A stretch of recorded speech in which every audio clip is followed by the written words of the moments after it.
راه شي قريب 3 ايام وانا خدام فيها ومشوت عباسي ديال شنو قلت لك 3 ايام وانا خدام فيها ياك. الحمد لله كما شفتوا كملت البيت واخا باقي شي صوالح غادي نقول لكم شنو باقي كاع بالضبط. المهم ها هي البيت. هاد الحيط اللي رسمته المهم اللي صبغته بالكحل راه ما عرفت حتى واحد شنو غادي ندير فيه، غادي نرسم فيه. انا عاد كندور على شي واحد اللي يرسم اللي يكون فنان يرسم لنا واحد الرسمه.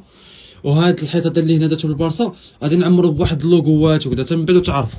يعني واخا راني بنترتها وكذا مي راه باقي شي صوالح مازال خاصها. وحاجه اللي سولوا عليها بزاف هي شحال طوطال شحال جاتك تاع الفلوس، زعما شحال تقام عليك هادشي كامل. اول حاجه شريت هاد البيدو هذا، هما هنا شي 3 هو كاين هذا وهذا 3 الواحد داير 30 درهم، يعني هنا بيناتهم يعني كاين 90 درهم. زيد عليها شريت هادو هاد فلومبو هذا شريت شي 2 منه، هذا فلومبو اللي لصقت به الليد هادي ديتها شي 20 درهم يمكن. ندخلوا للبنتورات.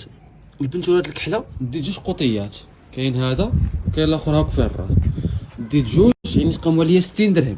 المهم هاد ميدي تا هما تقاموا عليا 30 درهم 30 درهم، يعني ديت بجوج. شريت هذا وشريت هذا في الازرق ب 60 درهم بيناتهم. زيد عليها البلافو. المهم الصوفت قام عليا ب 100 درهم، الصوفت ب 100 درهم.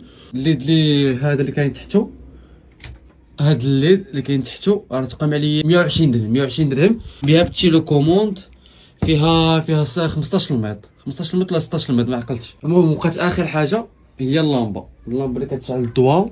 ها هي هذه كتشعل الضوء وكذا. هذه ديتها على الدري ب 100 درهم. يعني التليكوموند واحد تخدم حتى هي بها الضوء، وهذه تقدر تبدل كذا المسائل كما كتشوف.